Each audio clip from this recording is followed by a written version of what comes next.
নোয়াখালী বিভাগ চাই আন্দোলন করতে গিয়ে কয়েকজন যুবক অসুস্থ হইয়া কুমিল্লা মেডিকেলে ভর্তি। আসসালামু আলাইকুম। মনে করছিলাম এই বিষয়টা লই আর কোনো কথাবার্তা কইতাম না। হঠাৎই কাজের ফাঁকে ইনবক্সে এক জরুরি মেসেজ, ভাবলাম কি খবর জানি কয়। ওনার এই কথাটা আমি বিশ্বাস করার একটা যৌক্তিক কারণও আছে, কারণ আমারে নোয়াখালী নিয়ে কথা বলার কারণে কয়েকজন যখন গালাগালি করতেছিল, এই ভাইয়াটা অনেকগুলো রিপ্লাই দিছে এবং ইনবক্সে আমার অনেক সান্ত্বনা দিছে, যাপু স্ট্রং থাকেন এই সেই। যাই হোক, তো আমি ভাবছি উনি আমার কোনো একটা সিরিয়াস কথা কইব। হঠাৎ ওনার কাছ থেকে এমন মেসেজ দেখে আমি তো সিরিয়াস হয়ে গেলাম। আর এটার একটা যৌক্তিক কারণও আছে, কারণ আমি দেখছিলাম ভিডিওতে যে একটা ভাইয়া এই নোয়াখালী বিভাগ আন্দোলন করতে গিয়ে রাস্তার মধ্যে একদম শুয়েটি অসুস্থ হয়ে যাওয়ার মতো অবস্থা। তো যার কারণে আমি আমার সরল মনে বিশ্বাস করলাম। আমি যখন খুব বেশি সিরিয়াস হয়ে গেলাম হেমিয়া তখন হাসে আর কয় আমার উনি টেস্ট করলো। আচ্ছা, এটা কোনো কথা হইলো? আপনারা কি টেস্ট করেন না? টপিক্স পান না? আইসো না এমন এক টপিক্স লয়ে চেক করতে, যেখানে আমি গালি খাইতে খাইতে অবস্থা খারাপ। খালি কি কমেন্ট বক্স, ইনবক্সটা তো আর কইয়া লাভ নাই। যে পরিমাণ কেকের অর্ডার না আইছে তার চেয়ে 3 গুণ বেশি আইছে গালি। যাই হোক, সেটারও আমি ক্রেডিট হিসেবেই নিছি। কয়জনেই বা সময় নষ্ট করে আরেকজনের ইনবক্সে গিয়ে গালি দেয়।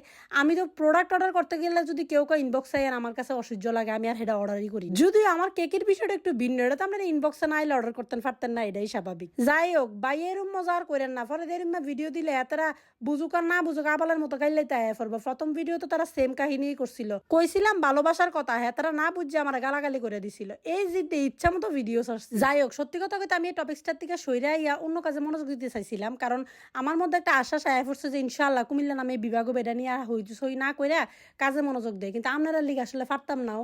আপনারা যেমনি ইনবক্সে ফাইজলামিটি করেন, পরে দিয়ে হুদাই আমি গালিরই খাই। যাই হোক, হেবিয়ে ফান করছে ঠিকই, আমি এটা ফান হিসেবে আপনার কাছে তুলে ধরলাম। এই ভিডিওতে যদি কোনো গোলামের ফুটাই দেয় গালাগালি করছো অথবা ইনবক্সে কিছু কইছো, তাইলে অগ্রিম আপনারা যে গালিটা দিবেন এটা আপনারা সেম টু ইউ। আচ্ছা, এবারে আমার এই ভাইরাল কেকটার বিষয়ে। এই কেকটা শঙ্কুচাইল থেকে লিমাফু অর্ডার করছিল, আর এটা যেহেতু একটা কম্বো কেক, আমি আবার কম্বো গুলাতে একটু প্যারা নেই। যাই হোক, কেকটা শেষ মুহূর্তে আপু হঠাৎই ফোন দিয়ে জানাইলো যে কেকটা কালকে নিতে পারবো কিনা। তো আমি জানাইলাম যে আপু, আমি তো কেকটা রেডি করে ফেলছি, আজকে নিতে হবে। আপু আসলে এত একটা অমায়িক মানুষ, এই বিষয়টা না বললেই না।